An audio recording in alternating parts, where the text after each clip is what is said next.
What's up, everybody? This week we are continuing our conversation about family.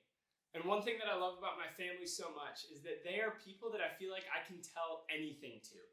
No matter what's going on in my life, I can always trust that my family will be there for me and that I can tell them anything. And that's an awesome thing. And this week, that's what we're talking about, this idea of being vulnerable with each other.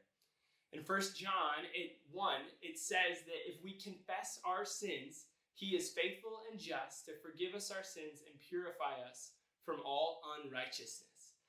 And there's two things that really stick out to me in that. The first one is that Jesus has already paid the price for all of our sins, all of our mistakes. He already knows what we've done, and He paid for those things on the cross, which is an incredible promise.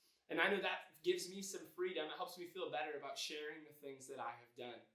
And the second thing is this, that verse says that we need to confess our sins. So God already knows what we've done, right? But in this, He calls us to confess our sins to each other, to tell each other, our family, about the things that are really going on deep in our lives. And I like to look at this kind of like a house, right? We are a house. Stay with me here. And we have our upstairs with all of our windows. It's all lit up. It looks really good. But in our basement, our dark, creepy basement, there are things that we hide. There are things that we don't want people to find out about. And because of that, they stay kind of dark and scary. And we think that if anyone goes down there, no one will ever like us again, right? And those things are creepy to us. But when we confess our sins to our family, we all, as a family, can go down into that basement. And with Jesus, we light up that basement. We light up those mistakes, and the truth of them comes out. That, again, Jesus has paid for them, that we as a family forgive each other, and that we don't judge each other in those moments.